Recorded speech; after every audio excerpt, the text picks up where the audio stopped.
নমস্কার, কাকলিস কুকিং হাবের নতুন আরেকটি ভিডিওতে আপনাদের সবাইকে স্বাগত। আজ আমি আবারও একটা টিফিনের রেসিপি নিয়ে চলে এসেছি। এটা আপনারা ব্রেকফাস্টেও খেতে পারেন, আবার ডিনারেও খেতে পারেন। এছাড়া অফিসে বা বাচ্চাদের টিফিনেও কিন্তু এটা দিতে পারেন। এটা খেলে অনেকক্ষণ পেট ভরা থাকে আর এটা কিন্তু খুবই স্বাস্থ্যকর। তাহলে চলুন আজকের টিফিন রেসিপিটা আমি বানিয়ে ফেলি আর আপনারা আমার সাথে থাকুন। রেসিপিটার জন্য আমি প্রথমে একটা বোল নিয়ে নিয়েছি। তার মধ্যে আমি নিয়ে নিচ্ছি যে কাপটা দেখালাম সেই কাপের প্রথমে 1 কাপ চাল নিলাম, তারপরে নিচ্ছি সেই কাপেরই 3 ভাগের 1 ভাগ চাল। আমি একটু বেশি চাল ব্যবহার করছি। এখানে আমি কিন্তু গোবিন্দভোগ চালটাই ব্যবহার করি, তাহলে গন্ধটা খুব ভালো আসে। এই চালটা এবার বেশ 4-5 বার জল পাল্টে পাল্টে ধুয়ে নেব, তারপরে আধ ঘন্টা ভিজিয়ে রেখে দেব। আর এখানে নিয়েছি দুটো বড় আলু। আলুগুলো যদি একটু ছোট হয় সাইজে তাহলে কিন্তু 3টে নিতে হবে। এবার এগুলোকে ভালো করে ধুয়ে নিয়েছি, এবার এগুলো সেদ্ধ করে নেব। 30 মিনিট ভিজিয়ে রাখার পরে দেখুন আমি দেখাচ্ছি চালটা কতটা ফুলে উঠেছে আর বেশ নরমও হয়ে গেছে। এবারে আমি মিক্সির একটা বড় জার নিয়ে নিয়েছি, তার মধ্যেই ভিজিয়ে রাখা চাল পুরোটাই দিয়ে দেবো। এর মধ্যে যেটুকু জল আছে সেটাও ব্যবহার করব। এখানে আমি যে পরিমাণ চাল ব্যবহার করেছি আপনাদেরও যে সেই একই পরিমাণ ব্যবহার করতে হবে এমন কোনো কথা নেই। আপনারা এর থেকে কমও ব্যবহার করতে পারেন, আপনাদের প্রয়োজন বুঝে আপনারা চালটা নেবেন। ভিজিয়ে রাখার পর যে জলটা ছিল সেটাও দিলাম, আরও একটু জল আমি এর মধ্যে অ্যাড করছি। এবার এটার একটা মিহি পেস্ট আমি বানিয়ে নেব। অপরদিকে যে আলু নিয়েছিলাম সেগুলোকে টুকরো করে আমি সেদ্ধ করে নিয়েছি এবং তার খোসাটাও ছাড়িয়ে নিয়েছি। এদিকে চালের মিহি পেস্ট আমার রেডি হয়ে গেছে। এর মধ্যে আমি এই আলুর টুকরোগুলো হাতে একটু স্ম্যাশ করে দিয়ে দিচ্ছি। এখানে আলুটা কিন্তু একটু বুঝে ব্যবহার করবেন। আমি যেভাবে পরিমাণটা বললাম সেভাবেই কিন্তু চালের সাথে আলুটা নিতে হবে। এবার আলু দিয়েও চাল আর আলু আবারও একটু মিক্সিতে ঘুরিয়ে নিলাম। সুন্দর একটা স্মুথ পেস্ট তৈরি হয়েছে আর একটা আঠালো ভাবও চলে এসেছে। ব্যাটারটা একটা বোলের মধ্যে ঢেলে নিয়েছি। টেক্সচারটা কেমন হয়েছে সেটাও একটু দেখালাম। এবারে আমি এর মধ্যে অ্যাড করে দিচ্ছি 2টো কাঁচা লঙ্কা কুচি। যদি একদম বাচ্চাদের জন্যই এটা শুধু করেন তাহলে এই কাঁচা লঙ্কাটা স্কিপ করে দেবেন, এর বদলে একটু মরিচ গুঁড়ো অ্যাড করে দেবেন। এবার আমি এর মধ্যে দিচ্ছি 1 টেবিল চামচ পরিমাণ আদা কুচি। এবার আমি এর মধ্যে দিয়ে দিচ্ছি কিছুটা ফ্রেশ ধনেপাতা কুচি আর দিচ্ছি টমেটো কুচি। একটা মাঝারি সাইজের টমেটো একটু মিহি করে কুচিয়ে নিয়েছি।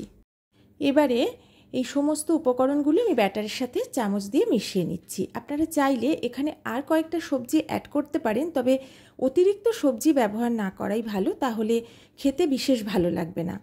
এবার ভালো করে চামচটা দিয়ে আমি মিশিয়ে নিচ্ছি। আর ব্যাটারের থিকনেসটা আপনারা দেখতে পাচ্ছেন। আমি কিন্তু এখন আর জল ব্যবহার করলাম না। পেস্ট করার সময় যেটুকু জল দিয়েছি তাতেই হয়ে গেছে। আপনাদের যদি আরেকটু জল লাগে তাহলে এই সময়ে অল্প অল্প করে জলটা মেশাবেন। এবারে আমি এর মধ্যে দিয়ে দিলাম 1.5 চা চামচ লবণ। লবণটা মিশিয়ে নেওয়ার পরে আমি একটু চেক করে নেব, লাগলে আর একটু এর মধ্যে অ্যাড করব। এবার লবণটা দিয়েও ভালো করে এটা মিশিয়ে নিচ্ছি। সব কিছু মিশিয়ে নেওয়ার পরে টেস্ট ব্যালেন্স করার জন্য আমি এখানে অ্যাড করছি 1/2 চা চামচ চিনি। অবশ্যই চিনিটা আপনারা আপনাদের স্বাদ বুঝে অ্যাড করবেন, না চাইলে চিনিটা স্কিপও করতে পারেন। লবণ আর ঝালটাও আপনারা যে যেমন খান তেমনই দেবেন। চিনিটা দেওয়ার পরে আমি সব কিছু আবারও ভালো করে মিশিয়ে নিচ্ছি। ব্যাটারের সাথে এই সব উপকরণগুলো কিন্তু একটু ভালো করে মিশিয়ে নিতে হবে। আর শেষে আমি একটু দেখিয়েও দিচ্ছি থিকনেসটা কেমন হয়েছে। দেখুন এমনই করতে হবে, বেশি গাঢ় করলে হবে না, আবার একদম পাতলাও করলে কিন্তু এটা হবে না। পরের স্টেপের জন্য আমার ব্যাটারটা একদম রেডি। এবারে গ্যাসে আমি একটা ফ্রাইং প্যান বসিয়ে দিয়েছি। এর মধ্যে আমি অ্যাড করে দিচ্ছি 1.5 চা চামচ মতো হোয়াইট অয়েল। তেলটা দিয়ে ভালো করে আমি প্যানটার চারিদিকে মাখিয়ে নিচ্ছি। আর এটাকে আমি প্রথমে হালকা একটু গরম করে নেব।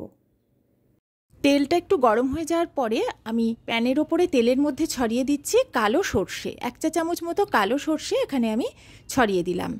এবারে আমি দিচ্ছি সাদা তিল। 1 চা চামচের একটু বেশি সাদা তিল আমি চারিদিকে ছড়িয়ে দিলাম। এবার আমি এর মধ্যে দিয়ে দিচ্ছি কিছুটা কারি পাতা, সেটাও একটু চারিদিকে ছড়িয়ে দিয়ে দিলাম।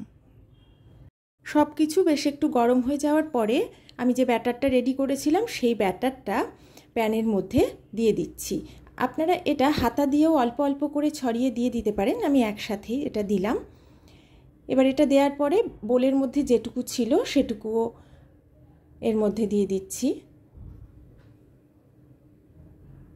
এবারে আমি স্প্যাচুলা দিয়ে ব্যাটারটা প্যানের চারিদিকে সমানভাবে ছড়িয়ে দিচ্ছি। এটা ছড়িয়ে দেওয়ার পরে ঢাকা দিয়ে লো ফ্লেমে এটাকে বেশ কিছুটা সময় আমি রেখে দেব। এটা কিন্তু রেডি হতে একটু সময় লাগে। প্রথমে একটা পিঠ আমি লাল করে ভেজে নেব, তবে খুব বেশি লাল করে কিন্তু ভাজতে হবে না, হালকা একটা লালচে ভাব করে এটা ভাজতে হবে। আমি 6 থেকে 7 মিনিট পরে প্রথমে ঢাকাটা তুলে আপনাদের একটু দেখাচ্ছি। তলা থেকে কিন্তু এটা সরে আসছে, তার মানে তলার দিকটা হালকা ভাজা হয়ে গেছে, কিন্তু দেখুন উপরটা কিন্তু একদম নরম রয়েছে। তার মানে এটাকে আবারও আমার ঢেকে 5-6 মিনিট লো ফ্লেমে রেখে দিতে হবে, যতক্ষণ না উপরটা একটু শুকিয়ে আসে।